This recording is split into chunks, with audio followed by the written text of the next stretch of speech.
بسم اللہ الرحمن الرحیم۔ اب ہم سورۃ الدخان کی اسٹڈی کر رہے ہیں اور اس کا مین ٹاپک اس زندگی کا اصل رزلٹ کیا اور آخرت میں لامحدود زندگی ہوگی تو اللہ تعالیٰ سے ملاقات کیسی ہوگی، یہ ٹاپک ہے۔ اس کو دیکھیے شروع سے آخر تک، تو اس میں اللہ تعالیٰ سے ملاقات کی تیاری کے لیے اصل میں قرآن کا موضوع یہی ہے، اور اس زندگی کا فائنل رزلٹ آپ کا کیا ہوگا۔ پھر اللہ تعالیٰ پھر یہ بہت ساری صورتوں میں تاریخی ایویڈنس دیتا ہے، اور پھر بتایا گیا کہ اصل رزلٹ میں پھر لامحدود زندگی میں کیا ہوگا۔ اب دیکھیں کہ یہ اس پوری سیریز میں جتنی صورتیں ہیں تو اس میں حامیم کر کے اس طرح سے آتا ہے، یعنی کوئی اس کا ایک مین ایک آپ کا بالکل سیمپل میں پوری اس کا کانسیپٹ پورا سمجھ میں آ جاتا ہے۔ اگر پوری صورت کو پڑھ لیں تو آپ کو آ جاتا حامیم کا مطلب کیا ہے۔ فرمایا بسم اللہ الرحمن الرحیم، حامیم والکتاب المبین انا انزلناہ فی لیلۃ مبارکہ انا کنا منذرین فیہا یفرق کل امر حکیم امرا من عندنا انا کنا مرسلین رحمتا من ربک انہ هو السمیع العلیم رب السماوات والارض وما بینہما ان کنتم موقنین ولا الہ الا هو یحیی ویمیت ربکم ورب آبائکم الاولی۔ یہ سورہ اللہ تعالیٰ کے نام سے جو سراسر رحمت ہے، جس کی شفقت ہمیشہ کے لیے، یہ سورہ حامیم ہے۔ یہ واضح کتاب، واضح دلیل ہے، اس میں یہ کنفرم ہے کہ ہم نے اسے ایک خیر و برکت والی رات میں نازل کیا ہے تاکہ ہم لوگوں کو وارننگ کرنے والے ہیں۔ اس رات میں تمام وزڈم والے معاملات خاص ہمارے فیصلے سے فرشتوں اور دیگر مخلوقات میں تقسیم کیے جاتے ہیں، اس لیے کہ خاص آپ کے رب کی رحمت سے ہم ان لوگوں کی طرف رسول بھیجنے والے ہیں۔ یقیناً وہی رب سننے اور جاننے والا ہے۔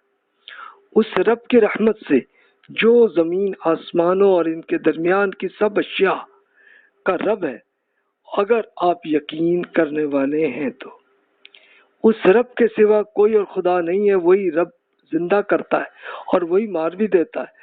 آپ اور آپ کے آباء و اجداد کا یہی رب ہے جو پہلے گزر چکے۔ تو اب دیکھیے اللہ تعالیٰ نے اس قرآن کو نازل جب سٹارٹ کیا تو لیلۃ القدر والی رات ہے، جس کو لیلہ مبارکہ بھی اللہ تعالیٰ نے کیا، اور حدیث میں یہ آتا ہے رسول اللہ صلی اللہ علیہ وسلم نے اس میں یہی ان کو یاد رہا کہ بھی یہ رمضان کے آخری ٹائم میں یہ ہوا، تو اس لیے ہم لیلۃ القدر کے لیے ہم یہ کرتے ہیں کہ رمضان کے آخری راتوں میں زیادہ عبادت کرتے ہیں، کیونکہ اللہ تعالیٰ نے بتایا کہ بھی اس میں پھر میں ایک ڈیسیژن اس میں لیتا ہوں اور پھر اپنی مخلوقات کو بتاتا ہوں ابھی یہ کرنا ہے، یہ کرنا ہے، یہ کرنا ہے، ایک رسپانسبلٹیز ان کو دیتے ہیں اللہ تعالیٰ۔ اب ظاہر ہے کہ فرشتوں کو بھی جیسے جبریل علیہ السلام کو یہ دیا کہ ہاں جی یہ قرآن ہے، اس کو آپ سٹیپ بائی سٹیپ اس طرح سے کرتے ہوئے محمد رسول اللہ صلی اللہ علیہ وسلم تک پہنچا دیں آپ، تو ان کی یہ تھی۔ تو اس طرح اور جو بھی اپنی مخلوقات کو جو رسپانسبلٹی تھی وہ تھی، اور اللہ تعالیٰ نے بتایا اللہ تعالیٰ کی پاور ایسی ہے کہ آسمان اور زمین کے بیچ کی ہر چیزیں یہ اللہ تعالیٰ کے بندے ہی ہیں، کہ چاہے آپ سٹارز، پلانٹس، گلیکسیز، یہ سب اللہ تعالیٰ ہی کے بندے ہیں اور کچھ نہیں ہے ان کی حیثیت۔ تو پھر اللہ تعالیٰ یہ ہے کہ جو ہمیں پیدا کرتا ہے وہی وفات ہمیں دیتا ہے، اور پھر اللہ تعالیٰ نے دوبارہ اٹھا دینا، اس میں اللہ کے لیے کوئی مشکل کام نہیں ہے۔ تو ذرا آپ خود سوچ لیجئے کہ اس وزڈم سے ہمیں یہ پتہ چلتا ہے کہ جناب ہماری زندگی کی پوری لائف سائیکل ہے کیا۔ تو آپ یہ خود دیکھ لیجئے کہ کچھ گلیکسیز، سٹارز کی کچھ پکچر یا پوری ڈیپتھ سے آپ کریں تو اس میں بہت سی بکس بھی، لیکچرز بھی آپ کو مل جائیں گے. اس طرح کی یہ اللہ کی مخلوقات ہیں جو پوری کائنات کے اندر اس طرح کی چیزیں پڑی ہوئی ہیں. یہ گلیکسیز اس طرح سے کہ باقاعدہ بہت سارے ستاروں کو یہ اس طرح سے کنٹرول کیا جا رہا ہوتا ہے. تو یہ سب اللہ تعالیٰ ہی کی پلاننگ ہے. پھر اللہ تعالیٰ نے ارشاد فرمایا نہیں، یہ ماننے والے نہیں ہیں بلکہ یہ کنفیوژن میں پڑے ہوئے کھیل رہے ہیں. چنانچہ آپ اس دن کا انتظار کر لیجئے جب آسمان سری دھوئیں کے ساتھ نمودار ہوگا اور وہ لوگوں پر چھا جائے گا، کیونکہ یہ ایک دردناک عذاب ہوگا. تو یہی دخان اس صورت کا نام ہے. اس کا ترجمہ وہی ہے، دھواں ہے. دھوئیں کی طرح یہ آسمان سے آ جائے گا اور یہ دردناک عذاب ہوگا. وہ پکار اٹھیں گے، ہمارے رب ہم پر سے یہ عذاب ٹال دیجئے کہ ہم ایمان لاتے ہیں. لیکن اب ان کے لیے ریمائنڈر کہاں؟ ان کے پاس تو ہر چیز کو واضح کر کے بیان کر دینے والا رسول آ گیا تھا. اس پر بھی انہوں نے اسے منہ موڑا اور کہہ دیا کہ یہ تو ایک سکھایا پڑھایا ہوا پاگل ہے. پھر کچھ دیر کے لیے یہ عذاب تم سے ہٹائے دیتے ہیں، مگر تم لوٹ کر وہی کرو گے کہ جو تم پہلے کرتے رہتے تھے. یاد رکھو کہ جس دن ہم بڑے طریقے سے پکڑ لیں گے وہ دن ہوگا کہ ہم پورا بدلہ لے کر رہیں گے. اب اس کو رسول اللہ صلی اللہ علیہ وسلم نے وہی ایکسپلین کیا کہ آدمی کی جب فوت ہوتی ہے تو وہ یہ ایسی حالت ہوتی ہے اس کی کہ ایک بالکل دھوئیں اس طرح سے ہوتے ہیں کہ نظر بھی نہیں آ رہا ہوتا، اور جس کو سزا دینی ہے تو وہ تو ایک دردناک عذاب ان کے لیے وہ شکلیں آنی شروع ہو جاتی ہیں اور وہ ڈرتے ہیں. اور جو اہل ایمان اور اچھے عمل کرتے رہے تو چلو ان کو تو نہیں آتا کہ وہ تو سکون میں پھر آ جاتے ہیں. اچھا، اس وقت پھر جو منکرین ہیں وہ ایمان لا رہے ہوتے ہیں کہ جب وہ جس ٹائم سامنے نظر آ رہا ہوتا ہے کہ ایک دھوئیں جیسی حالت میں فرشتے آ رہے ہیں اور ان کی روح کو قبض کر رہے ہیں، تو یہ وہ حالت ہوتی ہے. پھر اللہ تعالیٰ نے اگزامپل سے فرمایا کہ اس سے پہلے فرعون کی قوم کو بھی ہم نے اسی طرح آزمایا اور ان کے پاس اسی مقصد سے ایک معزز رسول موسیٰ آئے تھے، اس پیغام کے ساتھ کہ اللہ تعالیٰ کے ان بندوں یعنی بنی اسرائیل کو آزادی کے لیے میرے حوالے کر دیجئے. میں آپ کے لیے ایک امانت دار رسول ہوں، اور یہ کہ آپ اللہ تعالیٰ کے مقابلے میں سرکشی نہ کیجیے گا. میں آپ کے سامنے ایک واضح دلیل پیش کرتا ہوں. آپ کو وارننگ ہے کہ میں اپنے اور آپ کے رب کی پناہ لے چکا ہوں، تاکہ آپ اگر مجھے سنکسار کرنے کی کوشش کریں تو اگر آپ میری تصدیق نہیں کرتے تو بنی اسرائیل کو جہاں میں لے جانا چاہتا ہوں اس کے لیے میری راہ چھوڑ دیجیے. فرعون کے لشکر پر اس کا کچھ اثر نہیں ہوا تو بالآخر انہوں نے اپنے رب کو پکارا کہ یہ لوگ مجرم ہیں. تو دیکھیں کہ یہ بالکل ایگزیکٹو سمری ہے، ورنہ اس کو کئی سال لگے کہ موسیٰ علیہ السلام جیسے ایکسپلین کرتے رہے اور اللہ تعالیٰ بھی چھوٹے چھوٹے سزا بھی ان کو دیتے رہے اور پھر کہتے کہ ہاں جی ہم ایمان لے آئیں گے، یہ مسئلہ حل کر دیں. تو وہ مسئلہ حل ہو جاتا اور پھر ایمان نہ لاتے. ان کا یہی ایٹیٹیوڈ تھا جس کو پچھلی صورت میں ہم پڑھ چکے. رب کا حکم ہوا اچھا تو میرے بندوں بنی اسرائیل کو آزاد کر کے آپ رات ہی رات میں لے کر نکل جائیے اور آگاہ رہیے کہ آپ کا پیچھا کیا جائے گا. ہاں، دریا سے گزرنے کے بعد اس کو پرسکون چھوڑ دیجیے گا، اس میں یقیناً یہی لوگ اب غرق ہونے والا لشکر ہے. یہ کتنے ہی باغ، چشمے، کھیت، عمدہ مکانات اور عیش کے سر و سامان اپنے پیچھے چھوڑ گئے ہیں جن میں یہ مزے کرتے تھے.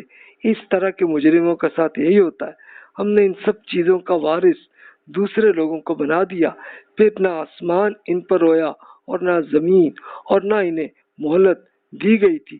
بنی اسرائیل کو ہم نے اس طرح ذلیل کر دینے والے عذاب سے نجات دی تھی. یقیناً وہ فرعون بڑا ہی سرکش تھا اور حد سے گزر جانے والا تھا. اچھا، اب آپ یہ سوچیں گے کہ یہ دریا، پہلے تو سمندر کی بات ہو رہی تھی، تو ایکچولی یہ بحر جو عربی میں نا البحر، یہ دریا پہ بھی آتا ہے، سمندر پہ بھی آتا ہے، جھیل پہ بھی آتا ہے. تو اب یہ جو یہاں کا سمندر ہے جسے آپ ریڈ سی کہتے ہیں، تو یہ اس کی کریک ہے کہ جو ایجپٹ کے ساتھ ساتھ چلتا ہے. تو اس میں پھر یہ ہوا. اچھا، کچھ اسکالرس کا یہ کہ بھی اس کے بعد تھوڑا سا آگے جا کے ایک بڑی سی جھیل آتی ہے وہاں پہ، تو ظاہر ہے کہ یہ اندازہ ہے اور کچھ نہیں ہے کہ ہو سکتا ہے اس میں ہو یا وہاں ہو. تو جہاں پہ بھی ہوا تو یہ بہرحال اللہ نے ان کو غرق کر دیا، پورے لشکر کو، جو فرعون کا لشکر تھا. اور موسیٰ علیہ السلام ان پہ ایمان کی دعوت بھی دے رہے تھے اور ساتھ کہہ رہے تھے بنی اسرائیل کو اب آزاد کر دیں، کیونکہ اب اللہ تعالیٰ یہی چاہ رہے تھے کہ یہ اب چلے جائیں فلسطین میں سیٹل ہو جائیں، اور وہاں سے پھر اللہ تعالیٰ ان کو سپر پاور بنانے لگا تھا تاکہ اللہ کا پیغام ہر طرف سارے ملکوں تک پہنچتا جائے. لیکن فرعون نے سرکشی کی، وہ اور ان کے لیڈرز نے، تو پھر اللہ نے یہی ان کا حال کیا.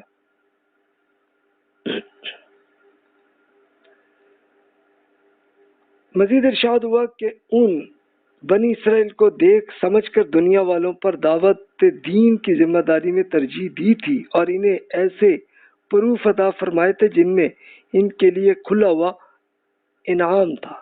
اے رسول، آپ کی قوم کے لیڈرز یہ پورے یقین کے ساتھ کہتے ہیں کہ بس یہی ہمارا پہلی دفعہ کا مرنا ہے، پھر دوبارہ نہیں اٹھائے جائیں گے.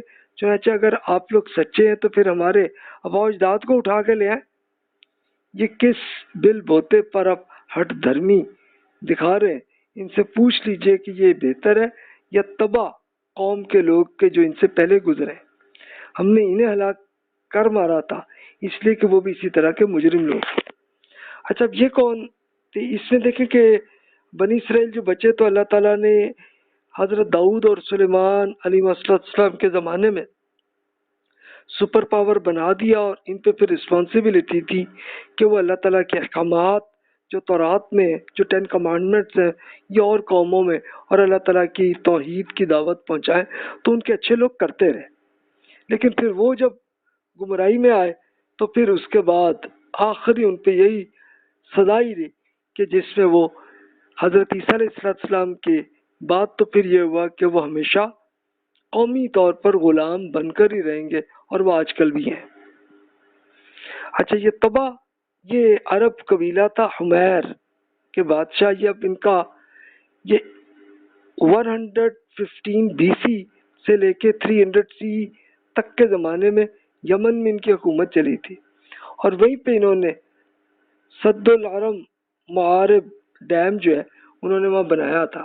وہاں سے بڑی اچھی ایک سارے یمن انتہائی زرخیز ملک ہو گیا تھا، ہر طرف ایگریکلچر صحیح طرح چل رہی تھی اور معاملہ تھا ایسا. لیکن جب انہوں نے سرکشی اختیار کی اور وہاں پہ معاملہ، تو اللہ تعالیٰ نے اس ڈیم کو ایسا تباہ کیا تھا کہ وہاں سے نکل کے جو بھی بچے تو وہ پھر یمن سے نکل کے بھاگ گئے، اور انہی میں سے 2 قبیلے تھے، اوس اور خزرج. تو یہ یثرب میں جا کے سیٹل ہوئے اور پھر آپس میں لڑتے رہے. لیکن پھر اس کے بعد پھر ان کو شعور آیا کہ یار ہم آپس میں ایک دوسرے کو مار کے ختم ہو رہے ہیں. تو وہ حج کرنے آئے مکہ میں. اس وقت رسول اللہ صلی اللہ علیہ وسلم کی دعوت پہنچی اور وہ ایمان لے آئے، اور انہوں نے ریکویسٹ کی کہ آپ مدینہ آ جائیں، یثرب آپ آ جائیں. پھر رسول اللہ صلی اللہ علیہ وسلم وہاں آئے تھے. تو یہ جو ڈیم تھا جو سورہ سبا میں آپ پڑھ چکے ہیں، وہ پھر بعد میں اس ڈیم کو پھر ٹھیک کر لیا. تو یمن میں ابھی بھی ہے، لیکن اکانومی ابھی بھی اچھی نہیں ہے وہاں پہ. تو انہوں نے کیا کیا تھا کہ یہی شرک انہوں نے اختیار کیا تھا، اور پھر انہوں نے آگے اگلا کام یہ شروع کر دیا تھا کہ حضرت عیسیٰ علیہ السلام پر جو ایمان لائے تھے آپ کے صحابہ کرام رضی اللہ عنہم کے مطابق وہ صحیح عمل کر رہے تھے، تو ان پہ یہاں کے یمن کے بادشاہ نے ان کو آگ میں پوری کی پوری فیملی کو ڈالنے کا کیا تھا پلان. ابھی وہ ان سب کو پکڑ کے ان کو رکھا تھا قیدی، اور پھر اب بیچ میں آگ لگا رہے تھے. تو اللہ نے یہی سزا ان کو دی کہ وہ پوری آگ نکلی اور خود اس بادشاہ اور اس کا پورا لشکر اس میں مارا گیا. اور یہ اس کے پورے ایویڈنس ابھی بھی آپ دیکھ سکتے ہیں. نجران شہر ہے جو آج کل سعودی عرب میں ہے اور بالکل یمن کے بارڈر پہ ہے. تو اس کے پورے میں نے بھی دیکھے، میں نے سفر نامے میں اس کی پوری پکچرز بھی لگا دی، اب دیکھ سکتے ہیں۔ اور یہ پکچرز ابھی آپ کے سامنے، یہ فرعون کی لاش ہے جو اس وقت ایجپٹ کے میوزیم میں، اور یہ پورا جو ڈیم جو تباہ یمن کا یہ جو ڈیم جو آج کل ہے، وہ اس وقت شاید اس سے زیادہ اچھا بڑا ہوگا کہ جہاں سے بہت ایگریکلچر چل رہی تھی تو یہ تباہ ہوئی، بھاگ گئے، تو جو بچے چلو اب آ کے پھر کچھ تھوڑی سی امپروومنٹ اب ہوئی ہے۔ پھر اللہ تعالیٰ نے مزید ارشاد فرمایا کہ زمین، آسمانوں اور ان کے درمیان کی تمام اشیاء کو ہم نے کھیل کے طور پر نہیں بنایا، حقیقت یہ کہ ہم نے انہیں خاص مقصد کے ساتھ ہی پیدا کیا، لیکن ان کے اکثر لوگ جانتے نہیں۔ یقیناً فیصلے کا دن ان سب کا مقرر وقت ہے، اس دن کوئی رشتہ دار کسی رشتہ دار کے کچھ بھی کام نہ آئے گا اور نہ ان کی کوئی مدد کی جائے گی، جی ہاں سوائے ان لوگوں کے جن پہ اللہ تعالیٰ رحم فرمائے۔ یقیناً وہی زبردست ہے اور اس کی شفقت ہمیشہ کے لیے، کہ پھر فائنل رزلٹ یہ ہونا ہے۔ تو اس سے اب یہ دیکھیے کہ یہ جو آسمان اور زمین کے بیچ میں وہ کیا ہے کہ بہت سارے سٹارز ہیں، پلانٹس ہیں، گلیکسیز ہیں، تو یہ سب کے سب کوئی کھیل کے لیے نہیں اللہ نے بنائے، بلکہ یہ ایک ایویڈنس کے طور پہ ہمیں رکھ دیے کہ دیکھو ان سب سے ہم نے تمہاری جنت بنانی ہے۔ تو پھر ہوگا کیا، وہ حدیث میں یہ آتا ہے کہ ہر آدمی کو اتنی جگہ ملے گی کہ جتنی یہ آج کل کی زمین ہے، تو ہر ایک کو ایک پلانٹ مل جائے تو پھر اور کیا چاہیے بھائی، پھر اللہ تعالیٰ اس سب کو چاہے اکٹھا کر دے گا، قریب کر لے گا، اور پھر آپ آرام سے، آپ کو دل چاہے گا تو آپ ایک اپنا جہاز لے کے آپ اڑائیں گے اور دوسرے میں چلے جائیں گے، وہاں اپنے دوست کو ملنے یا اپنے بزرگوں کو ملنے، کہ جو بھی جنت میں ہوں گے ان سب سے ایسے ہی ایک دوسرے پہ جا کے میٹنگ ایسے ہو رہی ہو۔ پھر مزید ارشاد ہوا کہ اس میں کوئی شک نہیں کہ زقوم کا درخت، جو انگلش میں آپ کیکٹس ٹری کہتے ہیں، ان گناہ گاروں کو کھانا ہوگا، تیل کی تلچھٹ کی طرح وہ پیٹ میں کھولے گا جس طرح گرم پانی کھولتا ہے۔ کہ یہ کیا ہوتا ہے کہ آپ کے کروڈ آئل کی سیڈیمنٹ ہوتے ہیں، اس کی پکچر آپ کو سامنے آ رہی ہے جو میں نے اس میں بنائی ہے، اور اسی طرح یہ کیکٹس کی ہے کہ اس قسم کی چیزیں ہوگی کھانے کی جہنم کے لوگوں کے لیے۔ پھر فرمایا جہنم کے ایڈمنسٹریٹر فرشتوں کو حکم دیا جائے گا، اس کو پکڑو اور گھسیٹ کر جہنم کے بیچ تک لے جاؤ، پھر اس کے سر پر کھولتے ہوئے پانی کا عذاب انڈیل دو، یہ چکھو تم ہی ہو کہ بڑے طاقتور اور بڑے عزت دار لیڈرز بنے رہے تھے۔ یہ وہی چیز ہے کہ جس میں تم لوگ شک کر رہے تھے کہ نہیں جی ایسا کچھ نہیں ہونا جی، تو اللہ نے یہ گارنٹی دے دی کہ بھی یہ ہونا ہے تمہارا رزلٹ۔ تو اس پہ سوچ لیجئے کہ پھر کیا حالت ہوگی ان کی۔ پھر اللہ تعالیٰ نے فرمایا کہ اللہ تعالیٰ سے خبردار رہنے والے البتہ امن کی حالت میں ہوں گے، باغات اور چشموں میں صندق کہ جو آپ کی بروکیڈ اور سلک کے لباس پہنے آمنے سامنے بیٹھے ہوں گے، ان کی شان ایسی ہوگی کہ ہم ان سے خوبصورت آنکھوں والی گوریاں بیاہ دیں گے، وہاں نہایت اطمینان کے ساتھ وہ ہر طرح کے فروٹس طلب لیں گے۔ پہلی موت کے بعد جو آج کل کی زندگی میں آ چکی، وہ اب اس میں کبھی موت کا مزہ نہ چکھیں گے، کیونکہ انہیں اللہ تعالیٰ نے جہنم کے عذاب سے بچا لیا ہوگا۔ یہ خاص آپ کے رب کے فضل سے ہوگا، یہی در حقیقت بڑی کامیابی ہے۔ تے رسول آپ ان لوگوں کو اسی قرآن سے ریمائنڈر کرواتے رہیے، اس لیے کہ ہم نے تو اسے آپ کی زبان میں نہایت موزوں بنا دیا ہے تاکہ یہ یاد دہانی حاصل کر سکے۔ پھر بھی نہیں مانتے تو آپ بھی اور اللہ تعالیٰ کے فیصلے کا انتظار کر لیجئے، یہ بھی انتظار کر رہے ہیں، تو پھر یہی ہوگا۔ تو جناب جنت میں اس طرح کے بینیفٹ اب اللہ تعالیٰ نے وہی بتائے کہ جو ہر ٹائم کے انسانوں کو سمجھ آتی ہے۔ تو آج ہمیں اور بہت سی ٹیکنالوجیز اور وہ مل گئی ہمیں فائدے میں، تو سوچنے اس سے بھی بڑی اچھی کوالٹی کی چیزیں آپ کے لیے تیار ہوں گی جیسے خواہش ہو، اور مردوں کو بھی اور خواتین کو بھی ہر طرح کا بینیفٹ اس طرح کا ہوگا۔ تو جناب یہاں پہ یہ صورت جو ہے مختصر ہے، مکمل ہو گئی. تو جو بھی سوال ہیں بلا تکلف ای میل کر لیجئے. جزاک اللہ خیر واحسن الجزا.